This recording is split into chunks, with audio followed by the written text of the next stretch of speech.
Para contextualizar então, a doença de Parkinson, ela é uma condição heterogênea, né, que além dos sintomas motores muito conhecidos, ela afeta de forma importante a cognição.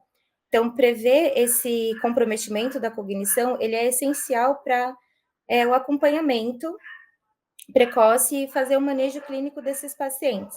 Então, esse estudo que a gente está discutindo, ele utilizou técnicas de machine learning para tentar predizer tanto o comprometimento cognitivo leve, que é mais objetivo, quanto o declínio cognitivo subjetivo, que é relatado pelo próprio paciente.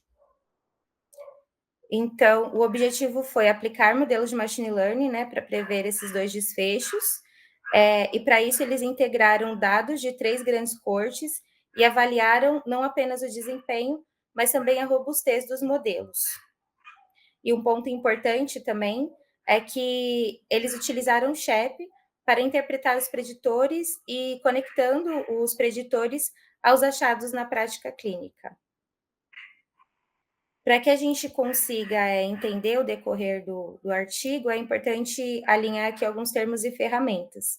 Então, as siglas, que é muito utilizada no discorrer do artigo, né, que também me deu um pouquinho de trabalho, são utilizadas muitas siglas dentro do artigo. Então, só para a gente contextualizar aí, as siglas de PDMCI é o comprometimento cognitivo leve, SCD é o declínio cognitivo subjetivo, e entre as ferramentas a MoCA,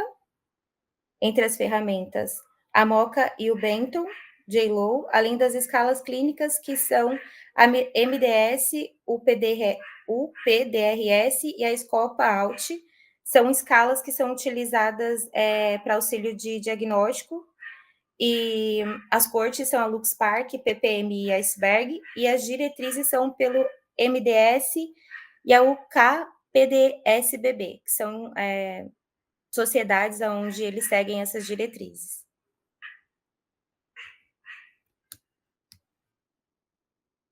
Falando sobre o pipeline aqui da metodologia, então eles pegaram essas 3 cortes, né, começa com a integração dos bancos dessas 3 cortes, depois eles aplicam alguns métodos de pré-processamentos, como imputação de dados faltantes, normalização, e aí a base, então, é dividida em 67% para treinamento e 33% para teste, respeitando a proporção de cada corte, né, porque eles fazem ali um cross-validation, né, dentro desse treinamento.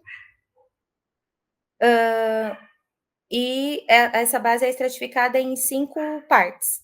E, por fim, eles testam toda essa generalização usando a estratégia de Leave On Cohort Out.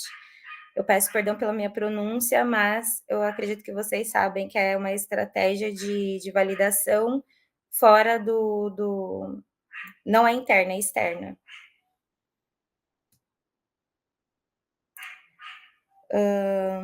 Então, ainda falando de metodologia, para cada coorte, dado que cada coorte ela tem critérios de elegibilidade, tem critérios diferentes para diagnóstico, então eles fizeram ali uma harmonização, né? Então, eles fizeram para fazer a inclusão desses pacientes no estudo, eles tiveram um critério de inclusão que era ter comprometimento motor ou psíquico, né?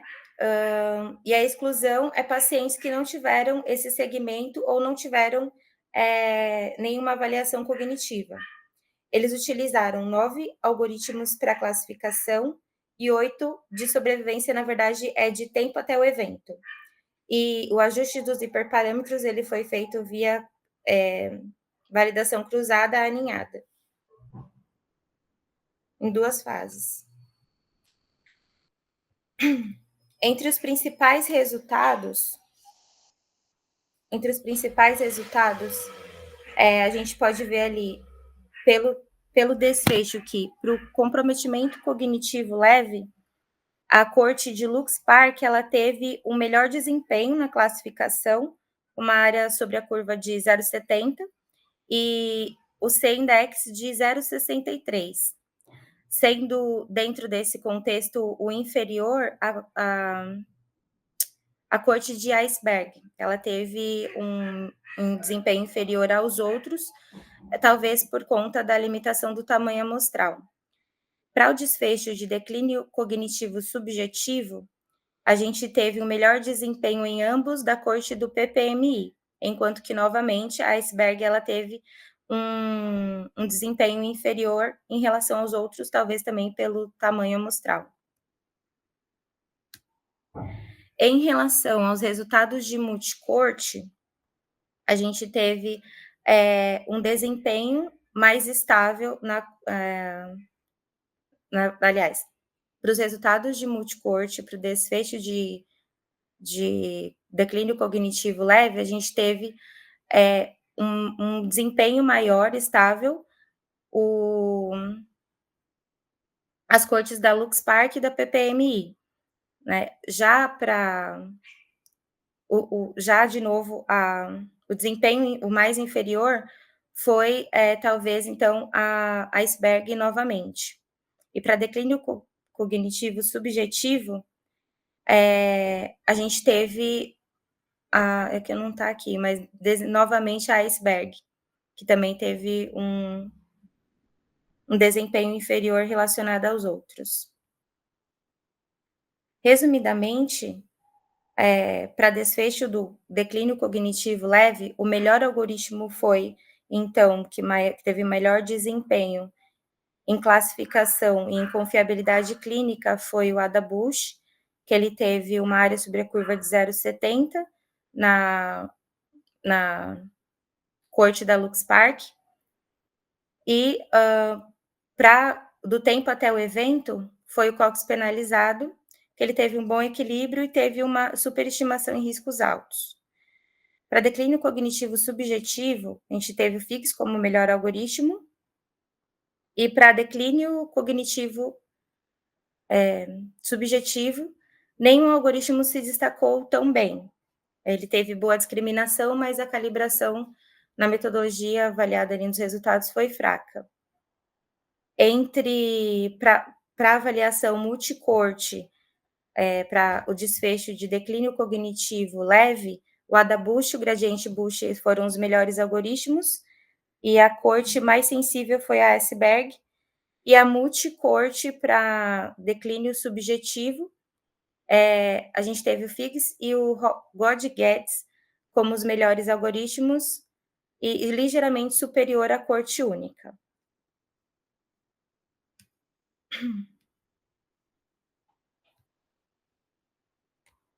Aqui eu tive que, eu trouxe na verdade, como que poderia ser a utilização do SHAP dentro desse artigo, que eu achei bem interessante o que eles fizeram.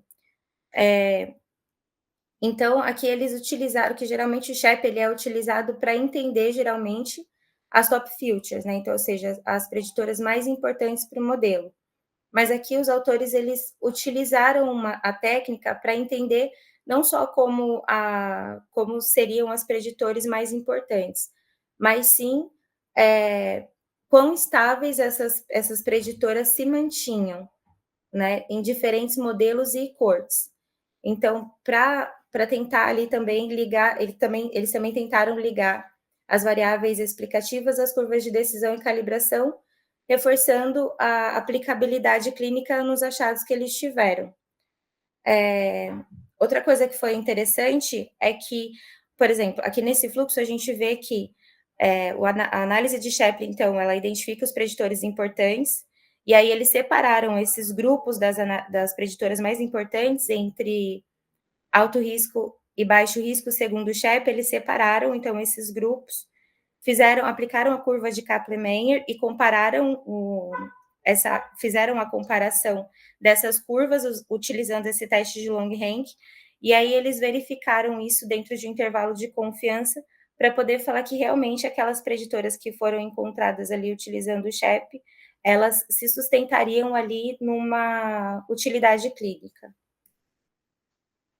Então, para o comprometimento cognitivo leve, aplicando o SHAP, foi a variável mais importante foi a Benton Benton GLO, que eu não vou me arriscar a falar esse termo, mas que é um tipo de teste que é utilizado ali para visoespacial, para identificar a percepção visoespacial do paciente. Então, essa foi a preditora mais importante, aplicando o CHEP, seguido da idade.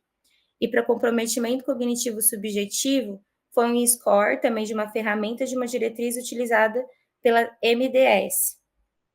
Então, dentro do CHEP, essas foram as preditoras mais importantes, dentro do comprometimento cognitivo leve e do comprometimento cognitivo subjetivo. Dentro da utilidade clínica, em termos de utilidade clínica, então os modelos para identificação de comprometimento cognitivo leve, eles são promissores, né? E por conta dos resultados, então eles têm boa calibração e têm um benefício que pode ser escalonável, que ele pode ser líquido, ele pode ser utilizado. Já para identificação de declínio subjetivo, de declínio cognitivo subjetivo, o desempenho ali que os autores descreveram foi um pouco mais fraco, especialmente quando a gente faz essa comparação durante o tempo, né? Então, até o evento. Então, até descobrir que se tem ali um declínio cognitivo subjetivo. É aplicável, então, pelos que eles trouxeram, é aplicável, então, é utilizável, então, esses modelos em multicorte, porque eles têm um pouco de maior estabilidade, e ele também tem um potencial de triagem para poder ser utilizado na prática clínica. Entre as limitações, as principais foram as diferenças diagnósticas entre as cortes, né? Então, como as cortes utilizaram critérios de diagnóstico diferente, ainda que eles tomaram todos os cuidados metodológicos para isso, ainda é uma limitação por conta das escalas, apesar dos vários cuidados que eles tomaram metodologicamente para isso. Mas continua sendo uma limitação em relação a isso. As variáveis limitadas às características comuns entre os bancos também, então, em alguns bancos houveram mais variáveis, em outros não, também teve um cuidado metodológico para isso que os autores tiveram, mas ainda foi uma limitação encontrada dentro do artigo. A corte de iceberg, ela teve um tamanho pequeno em relação aos outros e também um poder estatístico menor. E também os próprios autores falam que a necessidade de validação prospectiva em novas populações, então que os modelos, ainda que o de multicorte ele foi entendido como um modelo que seria relevante, ele precisa ainda dessa validação em novas populações. Dentro do estudo, a gente verifica algumas boas práticas e oportunidades, então. Então, entre as boas práticas, né, nos cuidados metodológicos que eles tomaram, foi o uso da validação cruzada, né, alinhada, e essa validação em ambiente externo. Então, trouxe um rigor metodológico muito maior para o estudo.